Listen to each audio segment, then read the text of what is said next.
আমাদের এই গত 11 তারিখের আমাদের পার্টি অফিসের সামনে আমরা একটা কর্মী সমাবেশ আহ্বান করেছিলাম এবং আপনাদের সবাইকে আমরা এটা জানিয়েছিলাম। আমরা যারা কর্তৃপক্ষ তাদের কাছে এই বিষয়ে অবহিত করেছিলাম যে আমরা এরকম সভা করি, আমরা আগেও এরকম করেছিলাম। কর্মী সম্মেলন করতে চাচ্ছিলাম যেহেতু দেশের সার্বিক পরিস্থিতি নিয়ে আমাদের নেতাকর্মীরা বিভিন্নভাবে বিভ্রান্ত হচ্ছে এবং ওনারা চাচ্ছেন যে এই ব্যাপারে আমাদের সঙ্গে তাদের একটা মত বিনিময় করবেন এবং আমরাও তাদেরকে একটা দিক নির্দেশনা দেব। এই উদ্দেশ্য নেই আমরা তাদেরকে এখানে ডেকেছি। আমরা কোনো হল ভাড়া করতে গেলে সেখানে হল ভাড়া পাওয়া যাচ্ছে না, নানান ধরনের টাল বাহানা অথবা আমাদের উপরে নানান পুলিশ বা যাদের যারা কর্তৃপক্ষ তাদের যাদের মালিক তাদের উপর চাপ সৃষ্টি করে আমাদেরকে দেওয়া হচ্ছে। সরকারকে বারংবার জানানোর উপরে আমরা পাচ্ছি। সরকারে আমরা আমাদের পার্টি অফিসের সামনেই সবসময় এই ধরনের সমাবেশগুলি করছি।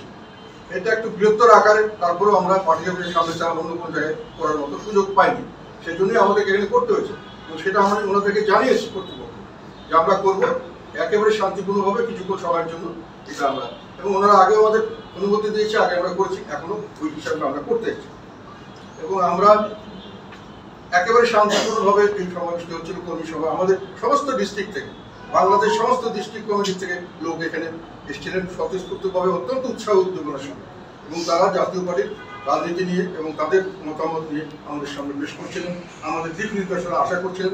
সামনে আমরা কি করবো এই পরিস্থিতিতে, কোথায় যাবো সেগুলো নিয়ে তারা আলাপ আলোচনা করার সুযোগ দিচ্ছেন। ফলে আমাদের সকলের কথা শোনার জন্য একটু সময় দিতে হচ্ছে। ইতিমধ্যে হঠাৎ করে পুলিশের থেকে আমাদেরকে ওয়ার্নিং দেওয়া হলো যে আপনারা এখনই শেষ করতে হবে, এখনই শেষ করতে হবে।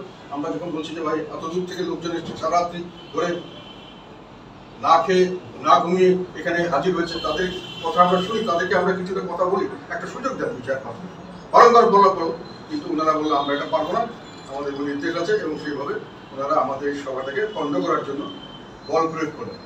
ওনারা সাউন্ড গ্রেনেড মারলেন, প্রথমে পানি জল কামান দিয়ে পানি মারলেন, তারপরে সাউন্ড গ্রেনেড, পরবর্তীকালে লাঠি চার্জ করলেন, তারপরে রাবার বুলেট মারলেন, টিয়ার গ্যাস মারলেন।